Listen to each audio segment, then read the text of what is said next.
Hello, everyone, and welcome to our channel. This is Caitlin and Daniel Rodriguez, aka Mr. and Mrs. LLC, and you guys in our very special series during this pandemic called "What Are They Doing?" Who are they? So they is actually going to be our network. We're going to bring to you guys.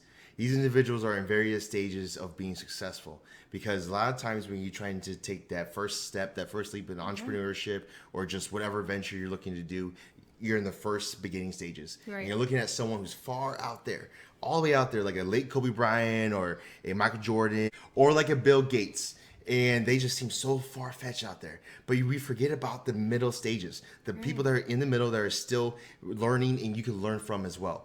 So we're gonna bring those individuals to you. So stay tuned, get your questions ready because the episode's about to start now.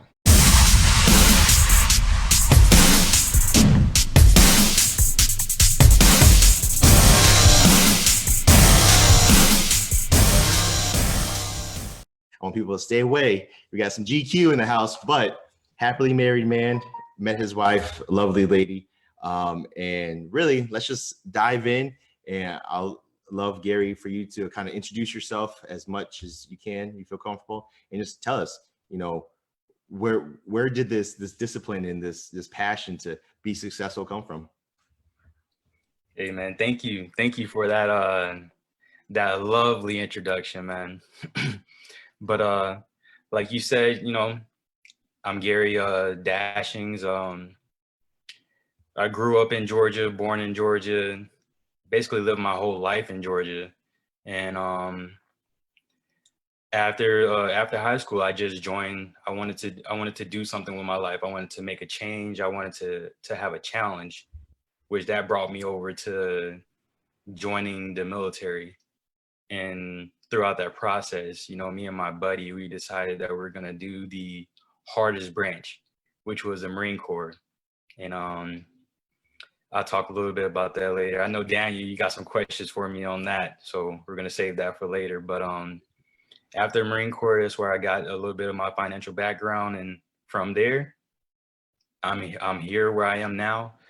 Doing the things that me and Daniel are gonna talk about later. But yeah, that's a quick summary of me.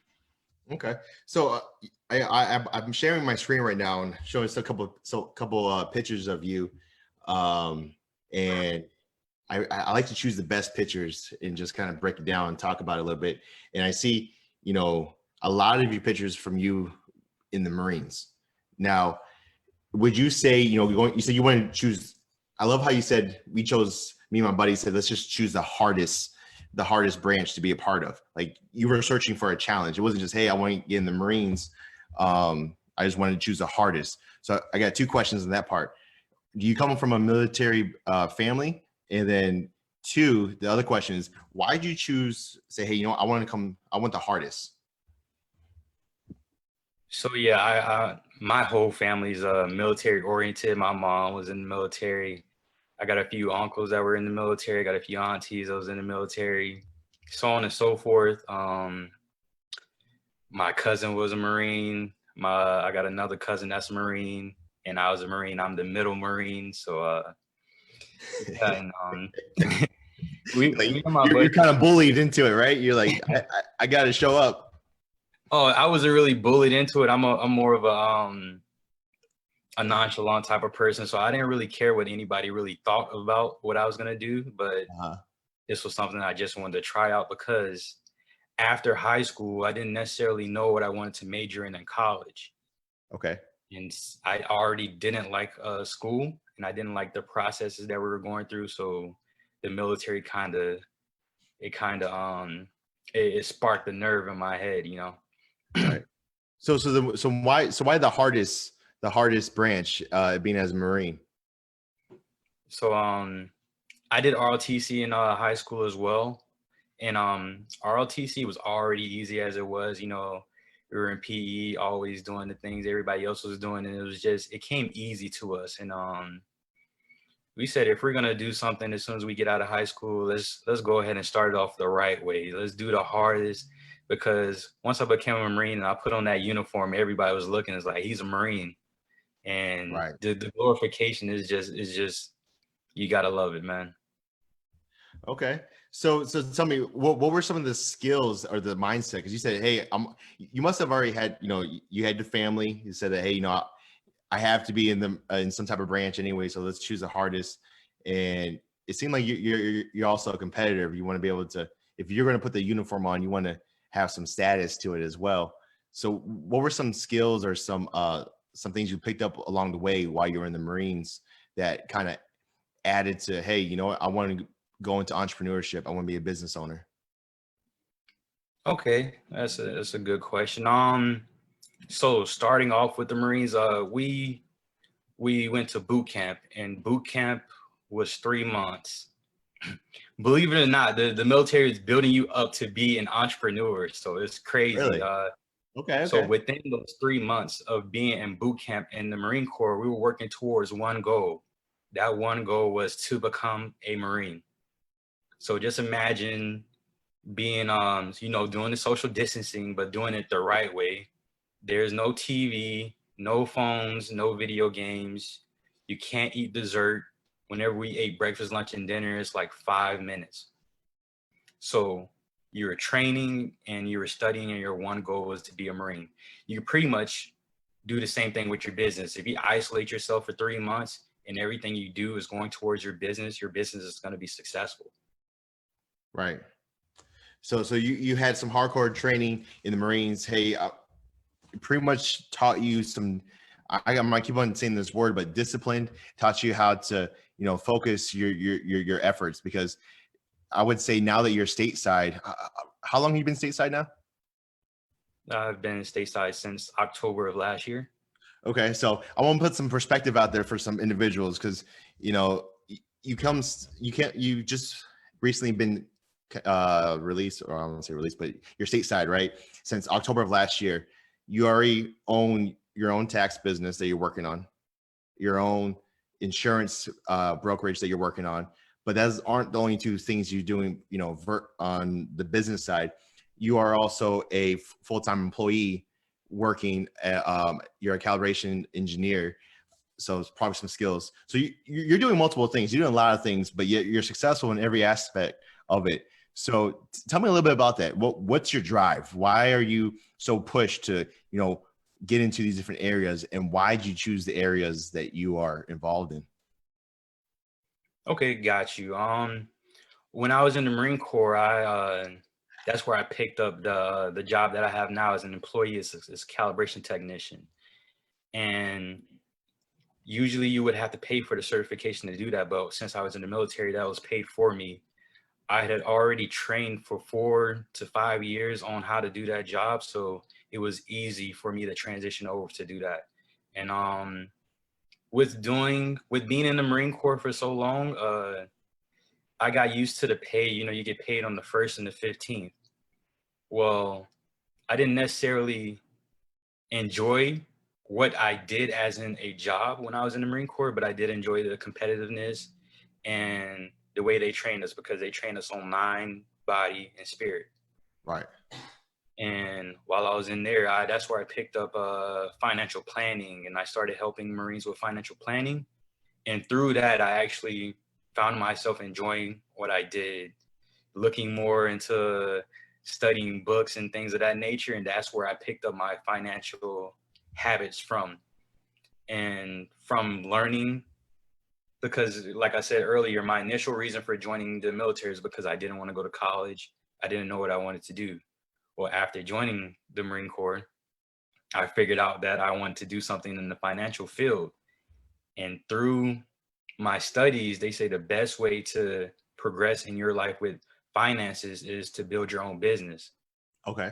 Because once you build your own business, that's part of you leading yourself to financial freedom. Okay. So hearing that, you said, I don't want to go to college, so I'm going to go this military route.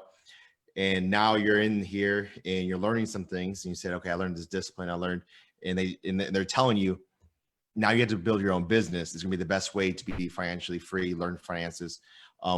How'd you feel? Were you scared? Were you afraid to take that leap? Because I'm pretty sure, it probably wasn't the first thing you thought you would probably have to go into or would be successful for you going into the Marines, right? Okay. So yeah, when I was in the Marines, so when you join as an enlisted Marine, you start off at, the first level, E1. I came out of boot camp as an E2. That was my first promotion. A year after that, I became an E3. A year after that, E4. And once you become E4, it's something that's called a non-commissioned officer. So as a non-commissioned officer, you get your own group of Marines underneath you to lead and mentor. That's where I really learned how to mentor and do things as a team and build people up to get to the level to where they could replace me. And then once I got to that level, I took my next promotion, which was sergeant. And once I became a sergeant, I was training other people on how to build their own team.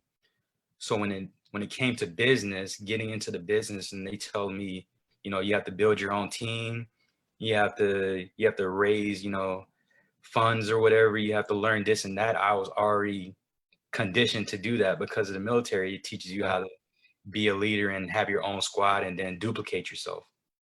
Right. Okay. So then, I can see that being fundamental, teaching you how to be a good leader. So just as a side note, from your experience, what would you make, or would you say are two traits that make a good leader? And how have you, and what were two traits that made a good leader in the military, and were they transferable to now you building, two individual businesses yourself right now? Okay. That's a hard question.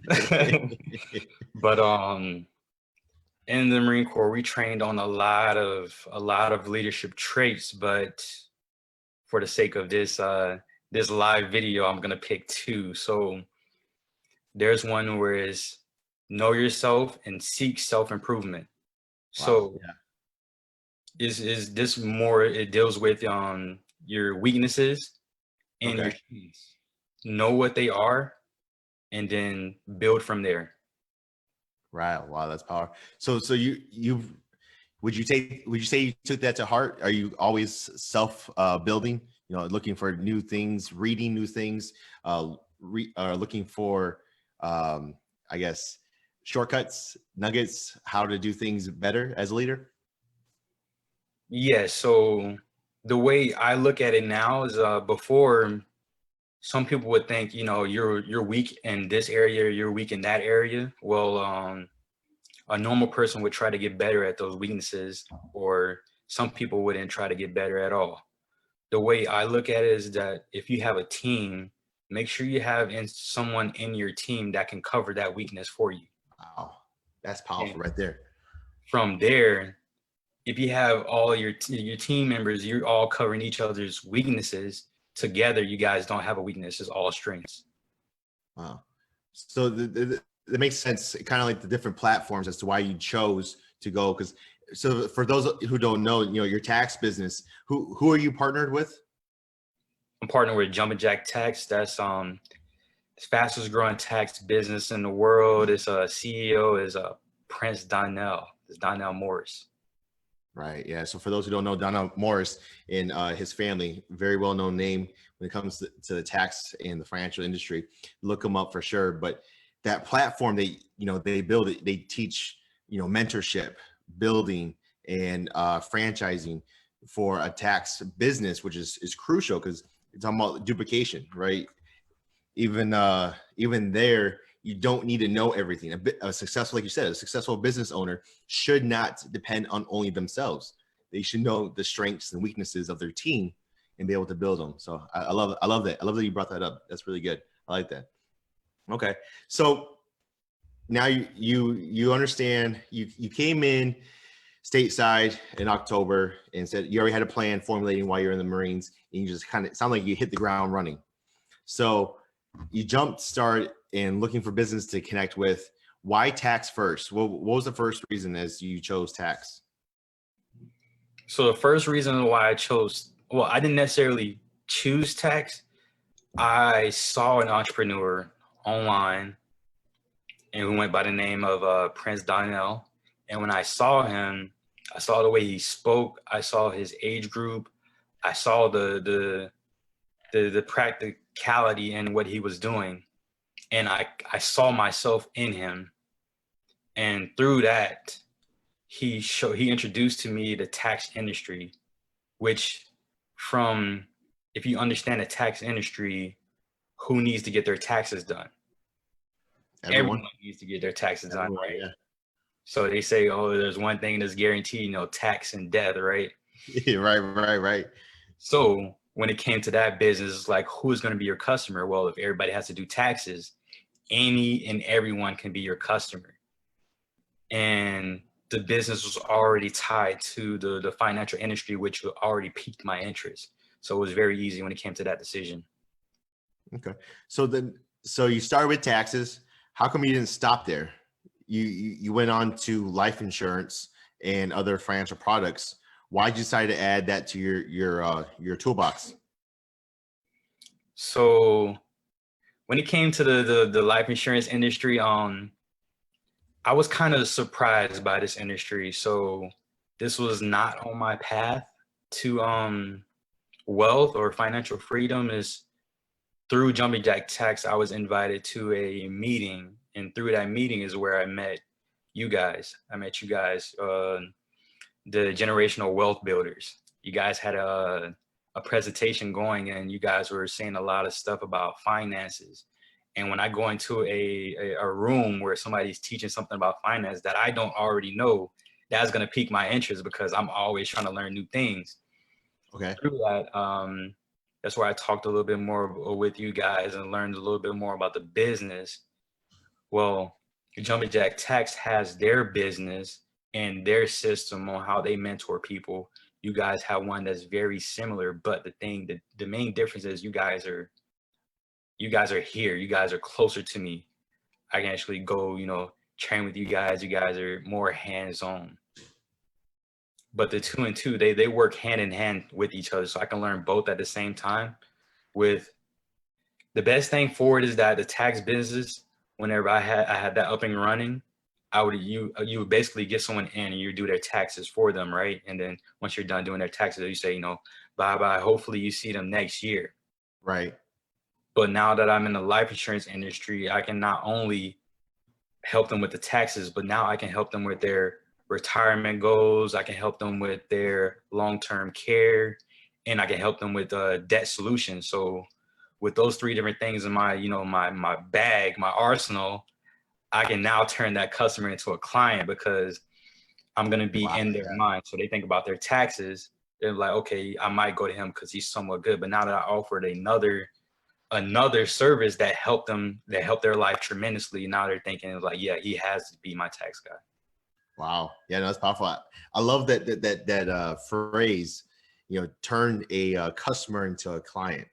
Because a lot of times, like, tax professional is like, you're almost be seen as a number. You come in once a year, right? And it's whatever your tax number is. And you say, okay, this is so-and-so client, do the taxes, prepare it, done. It'll be done. But now you can look from start to finish, a full financial kind of, hey, let me do an analysis and help you from every aspect. That's pretty cool. That's awesome. So when doing that, are you doing this by yourself? Like, I know we talked about, building or being an entrepreneur and being a business owner as being a team. Are you learning this at the same time by yourself, or are you still looking to be a business owner? Like, how are you scaling currently, even though we're in a pandemic, right? Everyone's scared. Everyone's, I won't say everyone, but be politically correct. A lot of people are scared. A lot of people are unease about it. They don't know what's going to happen, and hopefully things are opening up and things, they expect to get back to normal. But us knowing, how things are working right now, it's not going to be as fast as everyone hopes it to be. But how are you scaling your business? So with the tax industry, basically self-employed right now. I have a team, but my team, they're my mentors right now. I don't have anybody really working underneath me. Now, when it comes to the financial services side, which is the insurance agency, I'm finding business partners to actually help me, and through them helping me, that allows me to mentor them, and then teach them. And the thing that's most important when it comes to these two is that they're need-based businesses. So even though we are in a recession, people still need the services that we offer. Right. And through that, I won't stop having clientele. And once I teach other people how to do that, now we have a business structure. We went over from the self-employed to the business structure. Gotcha. So, how do you know that you're making the right decision? You know, jumping into taxes. You said when you were coming out of the military that you want to get in the financial area. How do you know that you were getting that it was the right idea to get into taxes? I know we talked a little bit, you touched on it a little bit, but how'd you know just internally? Like, did you just say, hey, I'm gonna go with it? Did you do some research? But how do you know you're making the right decisions as an entrepreneur and a business owner right now? So right now, I would say when I made that decision, I didn't necessarily know if it was right or not, but it felt right. The research, there's research was already done for me. I did my research, and it was very easy when it was a need-based business, because if everybody needs it, then I'm always going to have clients, and if I can get better at that, then I can always help people. And it's not the fact that we're just making money, we're actually helping families. Right. Okay. That's awesome. So it seemed like your family is very military background. They obviously supported you, going to military. When you came out, your choices that you've done so far, that you've made so far, has there been any adversity? Has there been any doubt in the choices you've made? And if there has, in your circles around you, how have you dealt with that doubt? So when it comes to other people's opinions, it doesn't really affect me as much. I've been through so much mental training as it was in the military, and then even before that, I was already nonchalant. After going to the military, you could say anything to me, and it really wouldn't make a difference. I mean, if I can see the success in it, I'm gonna keep doing it, and if somebody doesn't like that, then I'm gonna be successful without them, and then they can go message me when I become a millionaire. I'll see you around when I got my businesses in different states. Right. That's awesome, man. So what's with these two businesses? I know we kind of touched about it. Well, what's your approach to marketing? So, and the reason why I'm asking this question is because it depends on who's listening and whatever they're doing. If it's other tax professionals, other CPAs, other insurance agents, if it's property casualty, life insurance, or just any small business in general. I know the biggest thing right now that I've heard, and I'm talking to these people, is your approach to marketing, right? There's a lot of different ways to do it, but some companies or small businesses are struggling with marketing and then also retaining and talking to clients. So what's your approach when it comes to marketing? So when it comes to me marketing, I don't really have a target audience. So anybody that needs help from the services that I provide, I'm on with it. But when it comes to like social media and things of that nature, yes, I'm appealing to people around my age group, millennials, and through those millennials, I am building a relationship. So it's not that I'm just trying to sell somebody something. I'm trying to figure out who they are, what they do, how can I help them level up. And then from that, me, targeting that millennial group, they will get me connected to any other people out there that need my help and the services that we offer. Right. I'm glad you brought up the millennial group, because this next question I got for you, I've asked a lot of millennials before, and I get a lot of mixed answers. A lot of it, the majority of them lean to one way, but for the most part, it's very mixed for our generation compared to other generations. And the question is, do you plan on retiring? And if you do or don't, why? So is a question directed towards me?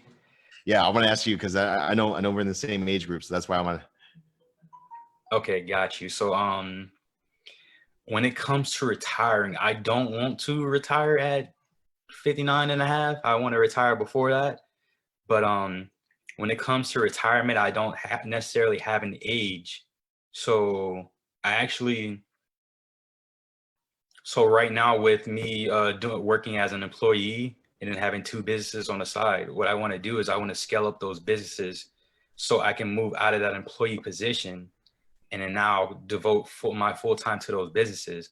Once I build those businesses, then I'll get to a certain amount of income to where I wouldn't have to work. But since I'm doing something that I enjoy doing, even though I have enough money to Right. retire, I will still work because I would enjoy helping other people with financial services. Right. And I love the answer, because that's what a lot of millennials are actually saying. Like, if I love what I'm doing, I'm never going to retire. So I would love to hear your perspective on retirement. Like, for you, what's your definition of retirement? 'Cause I think us as millennials, and I'm a millennial as well, but our definition of retirement is changing. So I want to hear from you first. What is your take or your definition of what retirement is? Okay, got you. So retirement to me is I want to be on the beach and not working anymore. No, I'm just kidding. But No, you're not. Don't lie. That's what they're like. I won't be chilling on the beach back in Okinawa with the Mai Tai or something back with my boys. Yeah, it is. I knew it. That's how millennials are. That's how we are. Take me with you, brother. Take me with you, because I want to be there too. I'm telling you, I'm serious. If you go in the next 5 years or so and you plan on going, let me know. I'm coming with you. Hey, no problem. I got you, man. Because at that point, we're gonna be making so much money, but it's crazy. Absolutely, bro. The way that we're scaling up our businesses is that, like, even if we're on the beach, as long as we got internet access and a computer, we can still work. Absolutely. And that's the beauty of having your own beach, because let's say, for instance, you work at Walmart, like you can't just go to the beach and say, yeah, let me rack up your meat real quick, like your groceries. Let me go scan your groceries at the beach. You can't do that. You don't have the flexibility to do things like that. And Right. that's one of the benefits of having a business. You can do your business the way you want to and how you want to, when you want to. Right. I think that's so crucial, or so key, because in the last 150 years, we had this concept that we had to exchange the best of our years, 20, 30 years of our youth, for this pension, for this guarantee. But I think that's the biggest thing. And I'm going to throw myself into it as a millennials, is that we want to change that and go back to what we consider to be the true American dream, where you own your own business, right? Gary, you're the mom and pop shop of your family. I'm the mom and pop shop of my family. But because we are also in this technology era where we could be doing things virtual, right? We're on Zoom. We could be, our mom and pop shop could be international. You could be on the beach of Okinawa. I could be on the beach of, Pearl Harbor. I could be on the beach of, Anchorage, Alaska. No matter where, it's a mom and pop shop. It's my business. I can scale it how I want it. So that's big. That's why I love asking the question about, do you want to retire? Because I get different answers back and forth. But I think us as millennials, and I'm pretty sure you agree with, is that we want to change that or redirect what that meaning of retirement is. Because I feel like pretty soon we're going to change that term retirement. Like, sometimes retirement seems like a taboo word. Like, it's almost like a curse word, retirement. I think of an old person that I'm like, retirement. Oh, I don't want to be that. Anytime an old person hears retirement, they say, oh, I don't know if I have enough for my 401k. So right. And that's a whole nother discussion, and I won't open up that can of worms right now per se. But I want to ask you another question. Is so what are some of the mistakes that you've made in the last, since you came back stateside in October of last year? What are some mistakes that you've made that you wish you could have avoided? okay, so I think I've been home for about 6 months. So the mistake I don't know. Not starting sooner, but the thing is that the opportunities that were presented to me, I took action on those, and I got involved. So I can't really, those really were mistakes. So hold on. While you're thinking about that, I want to kind of peel back that, and I think some people probably missed that, is that you said that, and I think the reason why you're having a hard time thinking of mistakes is because you just said you only been back for about 6-7 months, right? And you made already decisions. Say, hey, I already had, I'm a guy to hit the ground running. I gotta get moving. I started my own tax business. I'm learning and doing that. I'm starting my own insurance business. I'm learning and doing that. I'm learning retirement. Not only that, I have my full-time job. I gotta make some money. I gotta pay the bills, right? Bills don't stop. So you're doing this and you keep on moving. But yet there's so many people who currently in the pandemic who have been immobilized because they got stuck doing the same thing over and over again, that now they're in a position where they're like, man, I don't know what to do, because they weren't making the decisions before they needed to, jump into it. I'm getting riled up, but there's so many people that I've been talking to, and I'm pretty sure you could agree that, they wish they would have made the decision 3 months ago. They wish they made a decision 6 months ago, whatever it may have been. I wish I would have opened up, start looking at extra stream of income or looking at whatever it may have been. I wish I made a decision a year ago or 6 months ago. 6 months ago, you still jumped, and I think you still moved fast compared to a lot of other people. That's just my take on it. But even then, you said, what, I wish I would have done it sooner. So what would have been sooner? You were still in the Marines. So tell me. So yeah, I wouldn't. So to put it this way, the Marine Corps, I wouldn't say that I would have done these businesses before the Marine Corps, because if I would have never done the Marine Corps, I would have never developed into the person that I am today.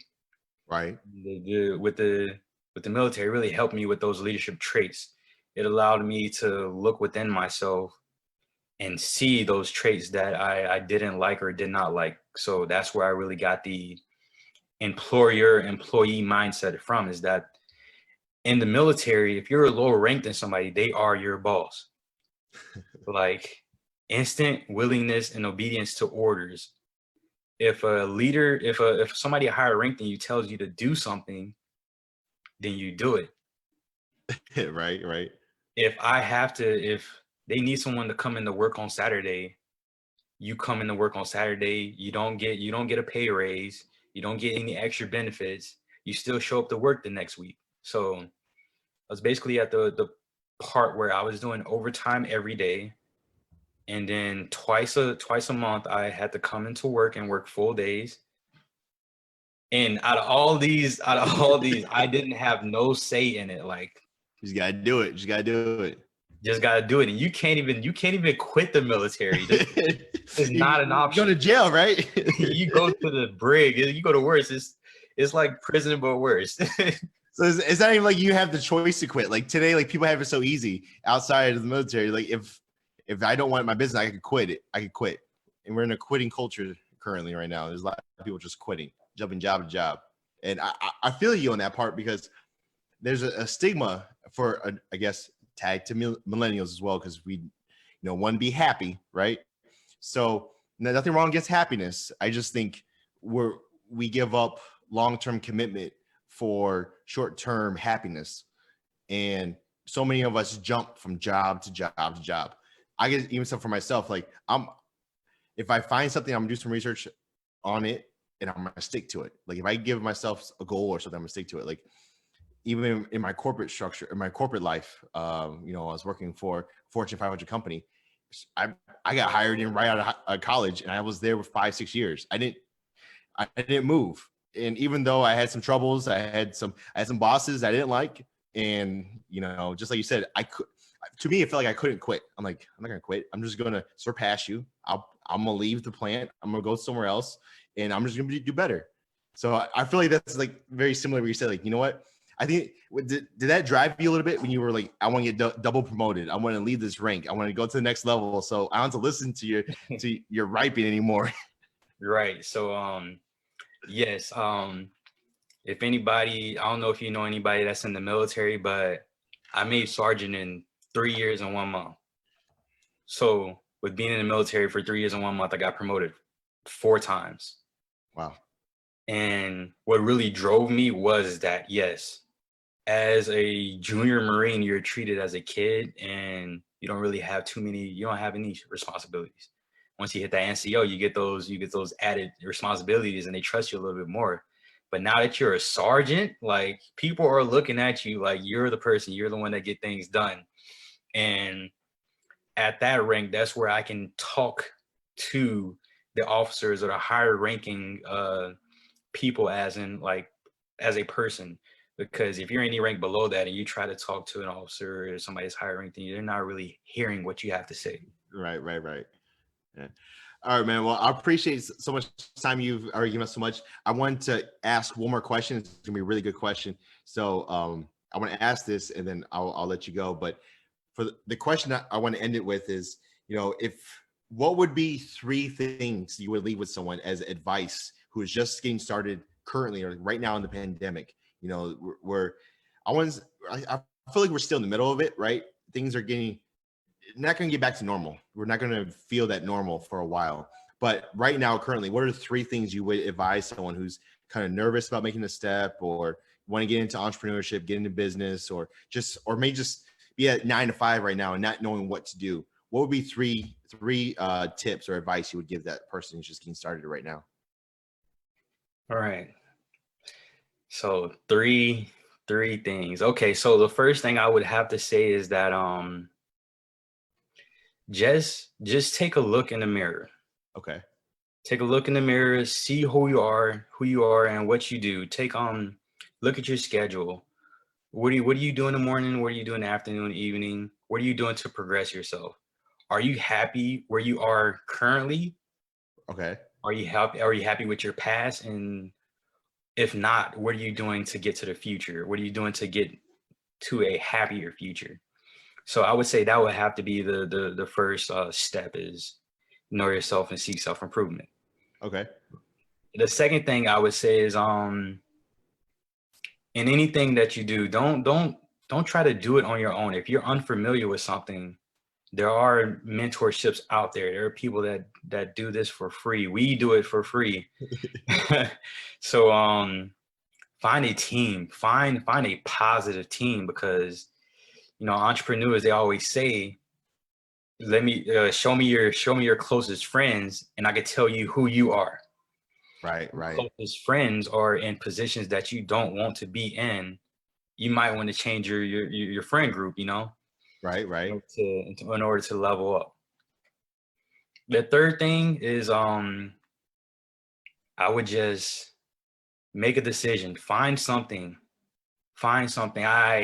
I prefer that it's need-based, because if it's need-based, you always have a customer. You're not having a hard time to find somebody to sell to, and that kind of, it doesn't motivate you. But if it's a need-based business and somebody, that the person next to you doesn't have life insurance, or the other person on the other side didn't do their taxes, well, you got 2 clients right there. Every time you go to the grocery store, you got clients all around. It's like a supermarket for you. So find a need-based business. Find it.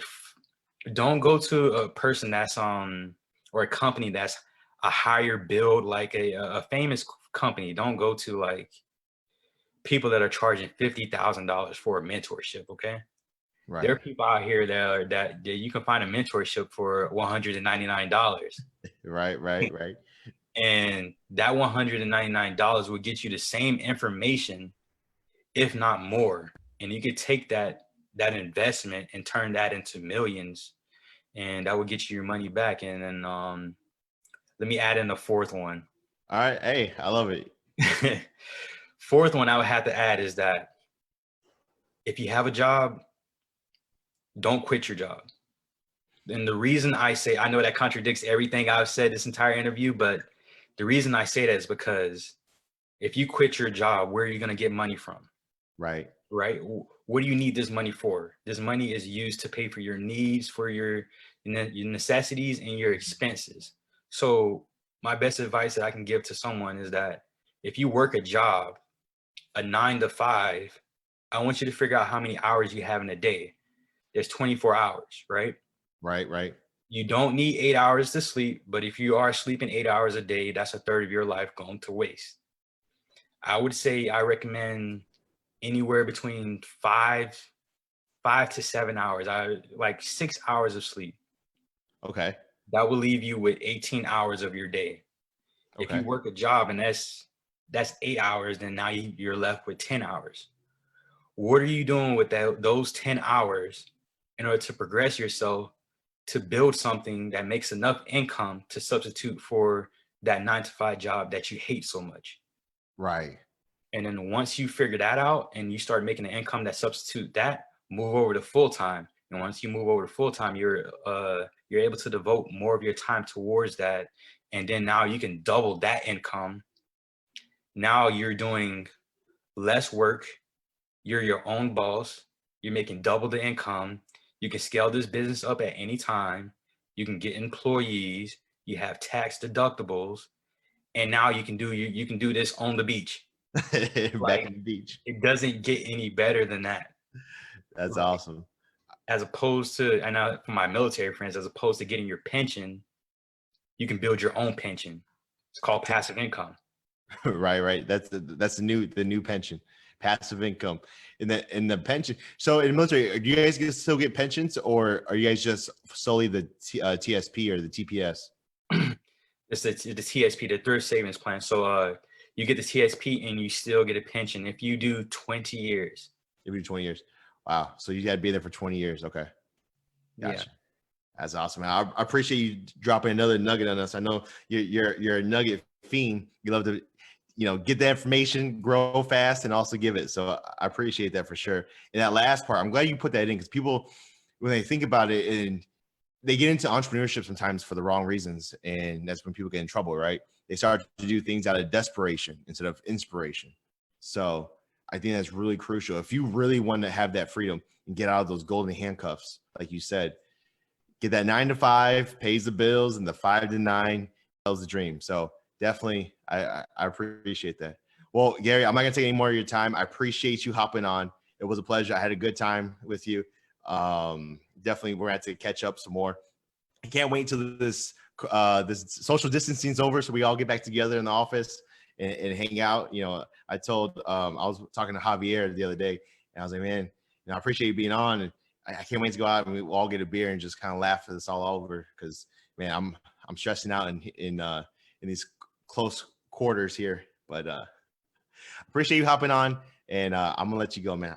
You have the rest of your night. I thank you, and I'm pretty sure as we people pop on, I'm gonna replay this and have people ask questions. I'll get them to you. But let me know, how can people follow you if they want to follow Gary and his progression and be able to ask him some questions, some tax questions, maybe you need your taxes done. I know the tax deadline has been extended. How can people get a hold of you? Okay. Before I get to that information, I just want to say thank you for inviting me on this interview, because this is big, man. What you're doing is crazy. It's different. It's inspiration. So, no matter how significant or insignificant something is, somebody's going to see this video and they're going to get inspired to take that next step. Right. And that's what makes what you're doing so great. So yeah, you can reach me on Facebook at Gary Dashings, or you can reach me on LinkedIn as Gary Dashings as well, Instagram at L Dashing. So that's Lima as in L, and then Dashing is my last name.